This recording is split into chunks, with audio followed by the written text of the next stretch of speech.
En una jornada com aquesta no pot faltar l'esport, el moviment i les ganes de passar-ho bé en equip. Per això, ara parlem amb Jesús, la persona responsable del torneig de Colbol que es disputa avui a Massalfassar. Bon dia, Jesús. Moltes gràcies per atendre'ns. Bon dia. Quants equips participen avui? 10 equips han participat. Estàs orgullós o content d'organitzar el campionat? Sí que estic orgullós perquè, bueno, és una responsabilitat del fet de que els xiquets s'involucren en una activitat esportiva i que la meva companya, en aquest cas del meu institut de Museros, pues, m'ho hagi demanat un altre any. Per què el Colbol és ideal per a aquesta jornada?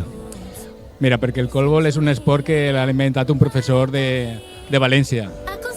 És un esport que combina habilitats d'altres esports valencians, com és el tema de la pilota valenciana, i barreja també altres esports tradicionals, com l'handbol o el bàsquet. I és un esport inclusiu, cooperatiu i de fàcil assimilació, perquè se basa bàsicament en el golpeig del palmell de la mà, com la pilota valenciana. Quins valors treballa aquest esport? Pues un d'ells, com he comentat abans, la inclusió, vull dir, és un esport que és mixte, és l'únic esport mixte, n'hi ha tant xiques com xics i jo crec que és el més important que podríem destacar.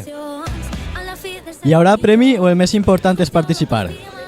Mireu, jo enguany el que he decidit és no crear una lligueta, perquè això implicava que n'hi hagueren equips que jugaren més que altres i el que volia era que tots jugaren la mateixa quantitat de temps, a banda de que hi havia una limitació del temps. I aleshores no s'ha fet lligueta, sinó que feien un partit únic. ¿Vale? I no hi havia premi. El premi era participar i passar una jornada de convivència, que és el que se tracta. L'esport és competició, però se trata de competir, però generant una sèrie de valors com el respecte, un d'ells. Molt bé. Moltes gràcies per compartir amb nosaltres aquesta estona i molta sort a tots els equips en el torneig. Moltes gràcies a vosaltres.